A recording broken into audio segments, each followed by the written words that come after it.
The best way to understand the meaning of jihad is to understand what the scriptures of Islam have to speak about jihad. What is mentioned in the Quran and the authentic hadith of Muhammad sallallahu alaihi wasallam.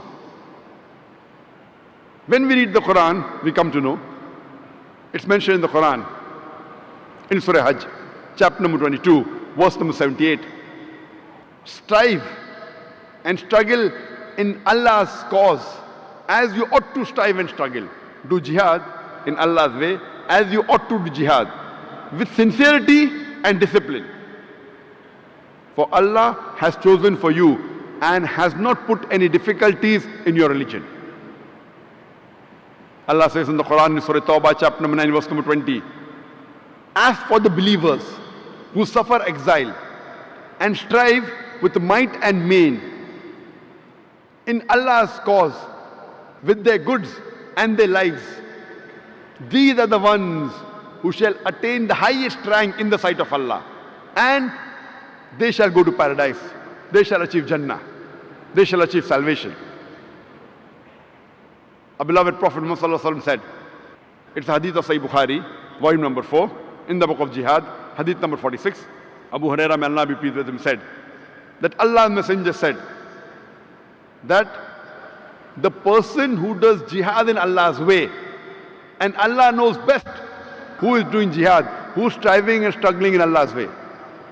The person who strives and struggles in Allah's way, and Allah knows best who is striving and struggling in His way, is like a person who continuously fasts and prays.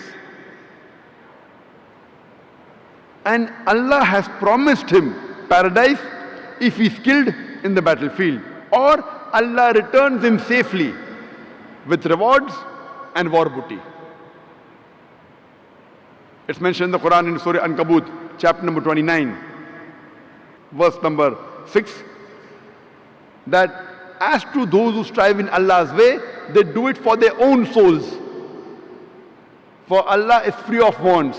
He is not in need of His creatures. So if you strive and struggle in Allah's way, it is for your own benefit. It is not for Allah. Allah does not require the help of any of His creatures. He is free of all wants, worthy of all praises. It's mentioned in Sahih Bukhari, volume number 4, Hadith number 2784.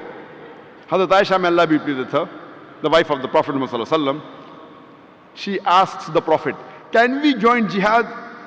And the Prophet replies, perfect Hajj is the best jihad for you.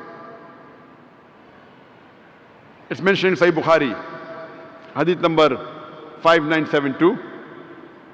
A man asked the Prophet that can he go for jihad? The Prophet asks him that do you have parents? He says yes. For you, serving your parents is jihad. It's mentioned in Sunan Nisa'i, Hadith number 4209. A man asks the Prophet, which is the best of jihad?